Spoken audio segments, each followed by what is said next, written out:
आइए हम 10वीं कक्षा के गणित के पहले अध्याय की पहली एक्सरसाइज का दूसरा सवाल करते हैं। बताइए कि कोई भी विषम धन पूर्णांक 6 जमा 1 6 जमा 3 या 6 जमा 5 के रूप में होता है जहाँ क्यू कोई पूर्णांक है। तो इसमें हमें क्या करना होगा? सबसे पहले धनात्मक पूर्णांक मानना होगा। माना धनात्मक पूर्णांक a है और b क्या रहेगा हमारे पास यहाँ पे 6 b 6 है। तो यूक्लिड विभाजन प्रमेय से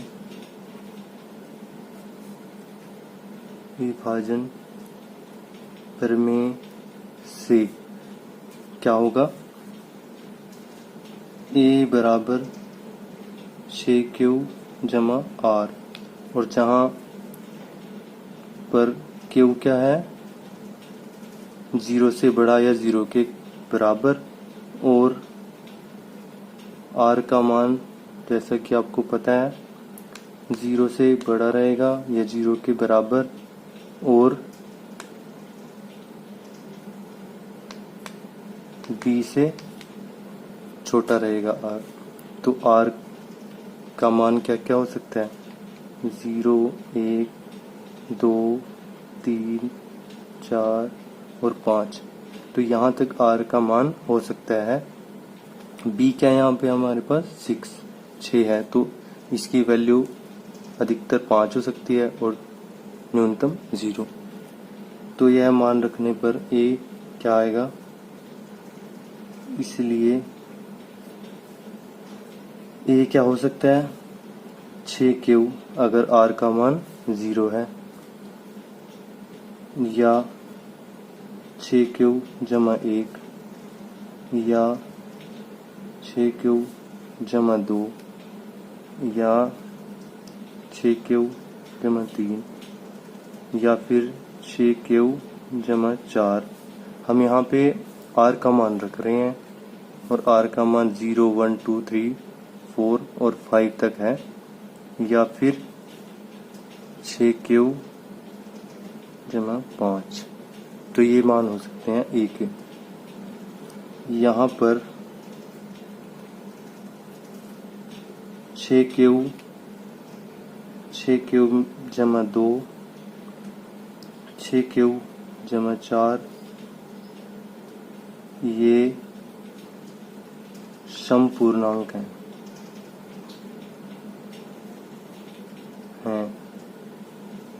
जो कि a का मान नहीं हो सकती। क्यों नहीं हो सकती? क्योंकि a विषम पूर्णांक है। क्योंकि a विषम पूर्णांक है तो हमारे पास इस प्रकार a का मान क्या क्या हो सकता है? मान 6q जमा 1 6q जमा 3 या 6q जमा 5 हो सकता है। तो कोई भी धनात्मक विषम पूर्णांक 6q जमा 1 6q जमा 3 या 6q जमा 5 के रूप में हो सकता है। तो हमने यहाँ पे यह प्रूव कर दिया है कि कोई भी धन पूर्णांक जो विषम हो 6q जमा 1, 6 जमा 3 और 6 जमा 5 के रूप में हो सकता है। आइए हम एक्सरसाइज 1.1 का तीसरा सवाल करते हैं। इसी परेड में 616 सदस्यों वाली एक सेना आर्मी की टुकड़ी को 32 सदस्यों वाले आर्मी बैंड के पीछे मार्च करना है। दोनों समूहों को समान संख्या वाले स्तंभों में मार्च करना है। उन स्तंभों की अधिकतम संख्या क्या हो सकती है जिनमें वे मार्च कर सकते हैं। तो आइए हम इसे हल करते हैं। तो उन स्तंभों की अधिकतम संख्या वही होगी जो 616 और 32 का HCF होगा।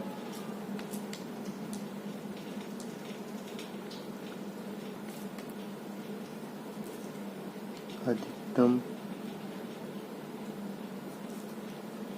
संख्या क्या होगी? HCF 616 व 32।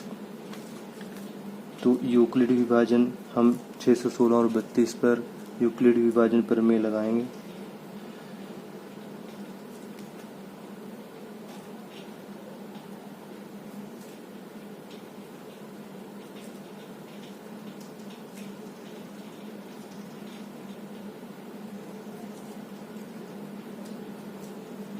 अब यूक्लिड विभाजन प्रमेय की समीकरण क्या है? A =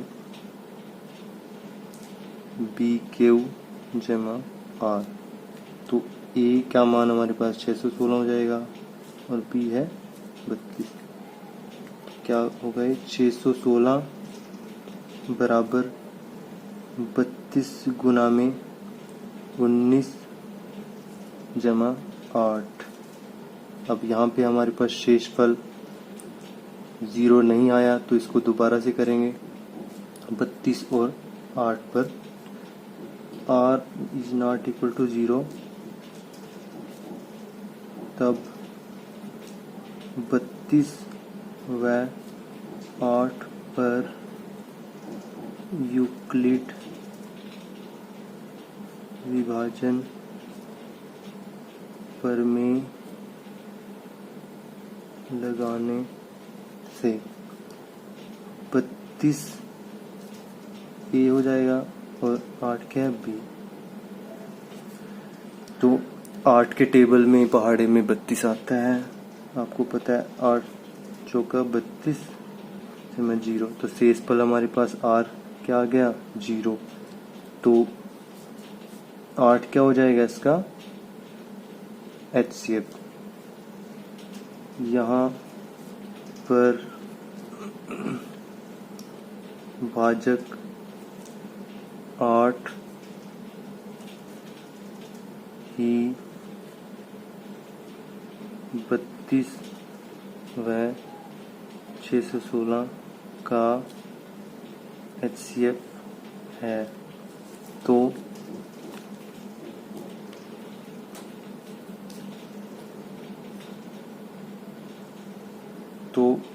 उन स्तंभों की अधिकतम संख्या 8 हो सकती है।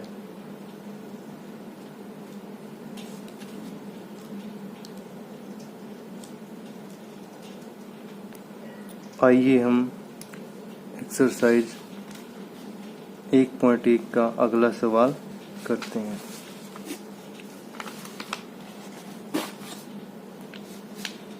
सवाल नंबर 4।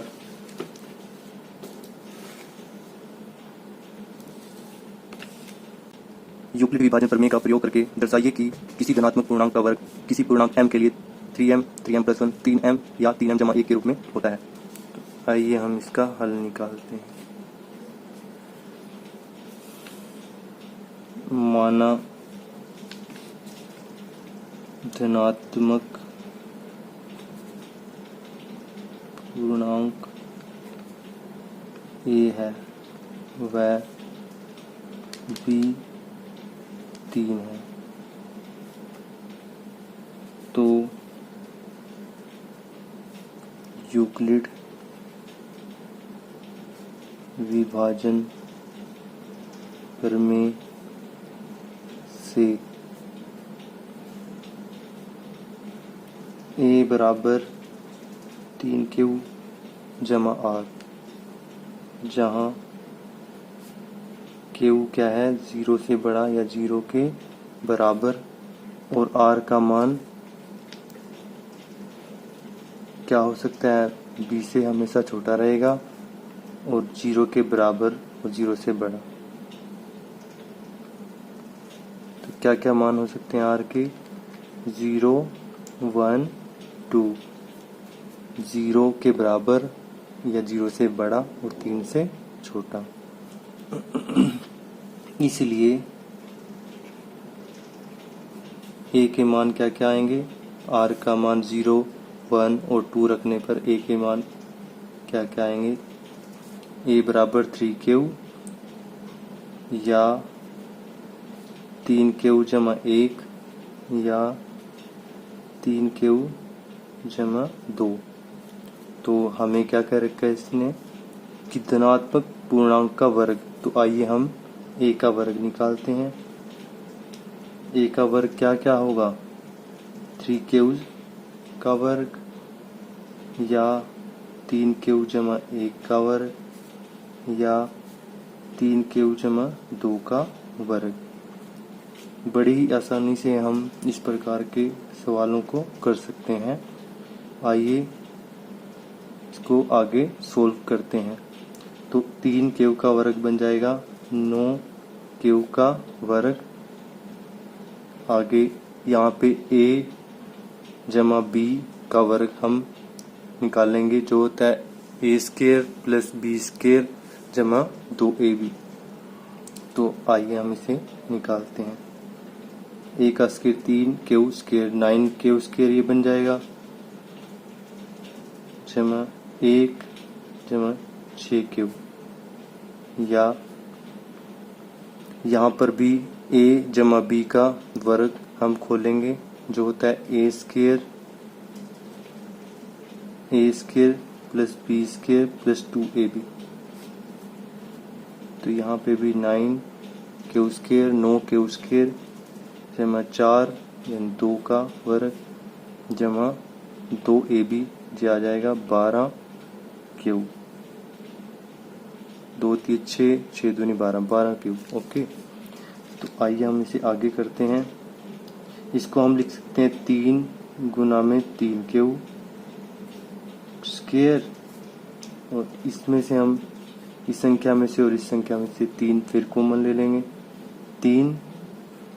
3Q स्क्वायर जमा में 2Q, और ये 1 बाद में आ जाएगा।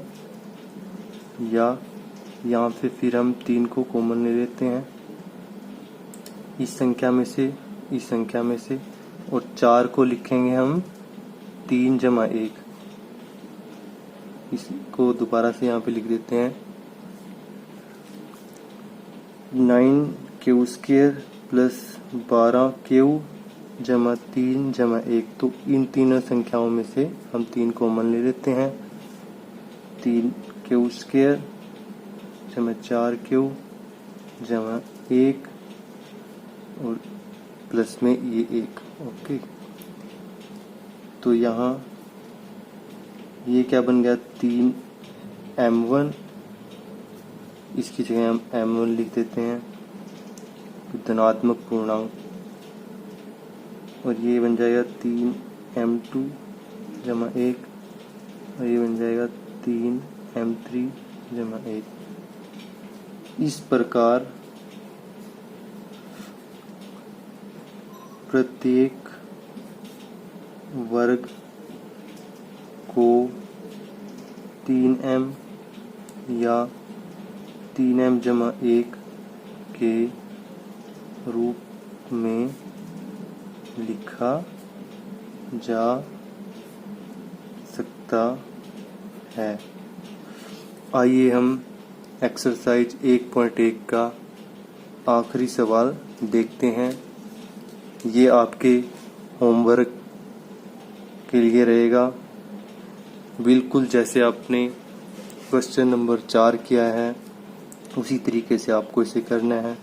बस आपको एक फॉर्मूले का ध्यान रखना है, जो है A प्लस बी का घन, ये क्या बनता है, ए घन बी घन जमा 3 ए स्क्वायर बी जमा 3 बी स्क्वायर ए। ये फॉर्मूले का उपयोग करके आपने इस क्वेश्चन को करना है। अगर ये क्वेश्चन आपसे नहीं होता है तो आप कमेंट बॉक्स में लिखना, मैं इसको भी आपको हल करवा दूंगा। Thanks for watching this video. आपका दिन शुभ रहे।